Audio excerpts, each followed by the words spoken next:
Mkuu wa mkoa mjini Magharibi, Mheshimiwa Mohamed Ali Abdallah amekutana na vikundi vya usafi vya wilaya ya mjini Unguja kwa lengo la kujadili na kuweka mikakati ya kuimarisha usafi katika maeneo mbalimbali ya wilaya hiyo. Akizungumza katika kikao hicho kilichofanyika katika ukumbi wa skuli ya Tumekuja mkoa wa mjini Magharibi, amesema suala la usafi wa mazingira linapaswa kuwa ni jukumu la pamoja kati ya viongozi wa vikundi vya usafi, wafanyabiashara pamoja na wananchi, huku akisisitiza umuhimu wa taka kukusanywa na kuondolewa kwa wakati ili kuzuia uchafuzi wa mazingira usienee.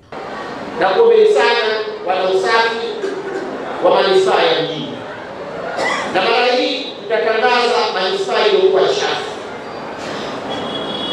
katika manispaa ya mjini, manispaa ya Magharibi A na Magharibi B.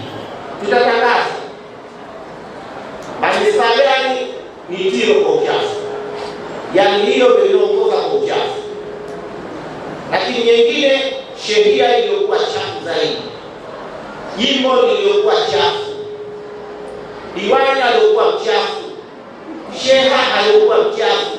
Tutatangaza. Sasa tumekwambieni mapema, tutakapokuwa tumekutangazieni kwamba nani mchafu, ina maana huyo hatufai. Sisi tumefahamiana. Kwa hivyo leo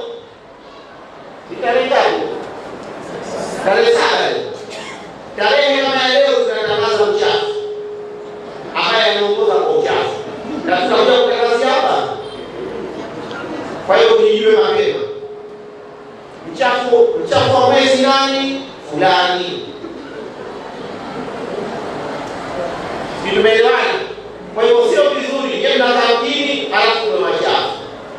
Itakuwa sio vizuri, kwa sababu na wenzetu pia Pemba wanatangaziwa, na wenzetu kaskazini na kusini. Mwisho tutazama yupi mchafu wa Zanzibar, tujue.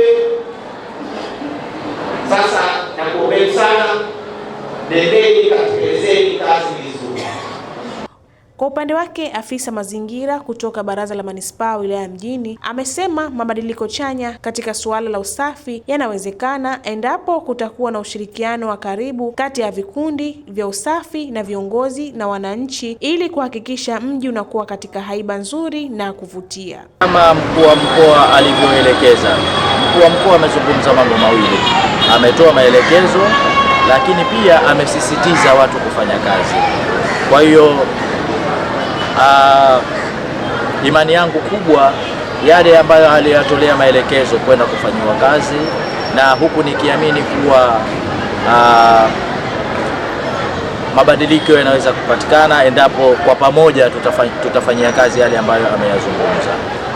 Na tukiangalia pia kwa upana wake, pia vikundi vya shehia vilishirikishwa katika kikao hichi, lengo kabisa pia kuondosha taka zikiwa ndani ya shehia zetu, kupeleka kwenye vituo vya taka na kupeleka Kibele. Kwa hiyo nahisi kwa imani hii tuliyokuwa nayo ya mkuu wa mkoa, viongozi wetu wa nchi pamoja na waliohudhuria katika kikao hichi, mabadiliko yanaweza kupatikana. Naye afisa kutoka kituo cha afya Raha Leo, Radhina Salum Ali, amesema wameandaa mashindano maalum ya usafi yatakayolenga kuhamasisha wananchi kushiriki kikamilifu katika kutunza mazingira na kuhakikisha maeneo yao yanakuwa safi na salama. Kabla ya mheshimiwa leo kutoka hiyo taarifa ya mashindano ya manispaa tatu, sisi manispaa ya mjini hili swala tumelipanga zamani. Sasa hivi tuna mashindano ya sheria, tuna sheria 12 hatarishi, ambao sheria hizo mara zote zinapotokea swala la uharo mkali, kwa hizo sheria 12 zinatokea. Lakini kwa wenzetu wa JZ sasa hivi tumepata wadhamini watu wanatokea JZ ambao wao wametusaidia. Tumeanza na sheria 5 ikiwemo sheria ya Shauri Moyo, Karakana, Kibahewa Bondeni na kwa Kikura. Hizi sheria tumezishindanisha kuanzia mwezi wa 6 tulianza hili zoezi mpaka siku ya Jumapili kesho kutwa tunafika kilele cha kumtangaza sheria iliyo safi. Naamini mheshimiwa hatutomwangusha katika mashindano ya manispaa tatu. Naamini sheria wilaya ya manispaa ya mjini tutapata ushindi, wala asiwe na wasiwasi. shehia ziko vizuri, na ndio maana tumeenda mpaka zimekuja mvua za masika. Mara hii hakukutokea mlipuko wa aina yote, kwa sababu tumejipanga na tunaendelea ili zoezi liendelevu. Na hizi ni ripoti za ASAM Online TV. Jina langu ni Hawa Jafar Hamis, lakini nyuma ya kamera ni Fatma Bernard.